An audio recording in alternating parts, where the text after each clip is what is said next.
Elizabeth Barnes's The Minority Body is a work in feminist philosophy and disability studies. It challenges the common belief that physical disability is something bad or undesirable. Being disabled is a way of having a minority body, a body that is different from the majority but not worse. Her central idea is that disability is not an individual defect but a social and political identity, much like being part of any minority group. The book begins with a personal preface. Barnes, who has a connective tissue disorder, writes that philosophy often treats disability as a purely medical or ethical problem, something to be fixed, avoided, or pitied. But for many disabled people, disability is also part of who they are. Barnes recalls being disappointed when she first studied philosophical writings on disability, which were often written by non disabled thinkers like Peter Singer, Derek Parfit, and discussed topics such as infanticide and the handicapped child. She realized that philosophy needed more voices of disabled people themselves.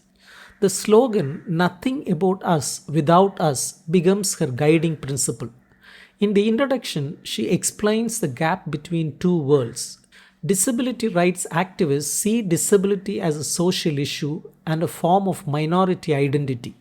Analytic philosophers often view it only as a biological defect.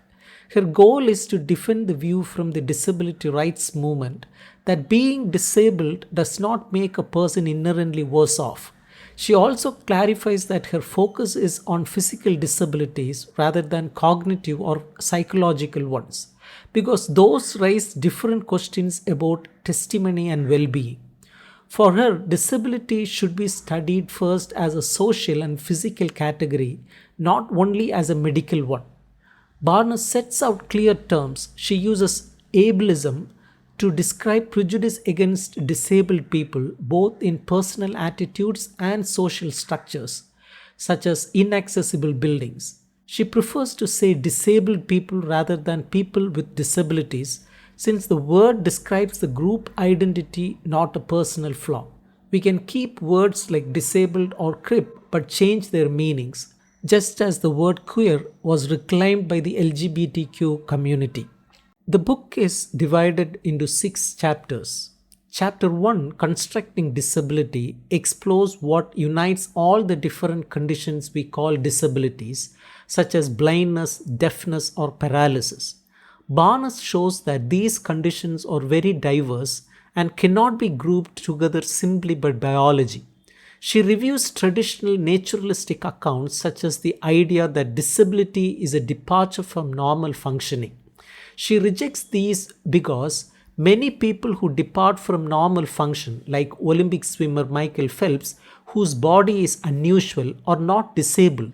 She also critiques definitions that describe disability as a lack of ability, pointing out that some disabilities involve not a lack but an access, like hypersensitive nerves. She concludes that disability is not a natural category defined by biology but a socially constructed one, something created by how society organizes itself and values certain kinds of bodies.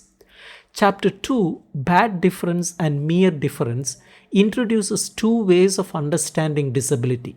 The bad difference view says that being disabled always makes life worse for the person.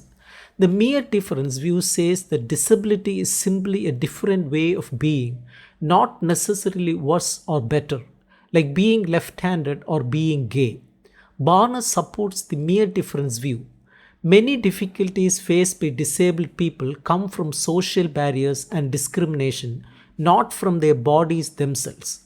Chapter 3, the value neutral model, develops this idea further. Barnes proposes that disability can be harmful in some ways, for example, chronic pain, but still not reduce a person's overall well being. A society without prejudice could remove most of the disadvantages linked to disability. Her model separates the physical state of being disabled from the negative values society attaches to it. Chapter 4, Taking Their Word for It, focuses on the voices of disabled people themselves. When disabled people say they value their disability or feel proud of it, philosophers should take this testimony seriously. Dismissing it as adaptive preference, as if they have simply adjusted to a bad situation, is a form of testimonial injustice. Borrowing Miranda Fricker's concept, disabled people are often not believed about their own experiences, and that needs to change. Chapter 5, Causing Disability, discusses moral questions. If disability is not bad, is it wrong to cause it, or is it wrong to remove it? There is no single answer. Sometimes causing disability might be wrong, but not always, and removing disability might not always be right. These moral judgments depend on context, not on a fixed idea that disability is bad. Chapter 6, Disability Pride, closes the book by emphasizing the importance of pride and identity.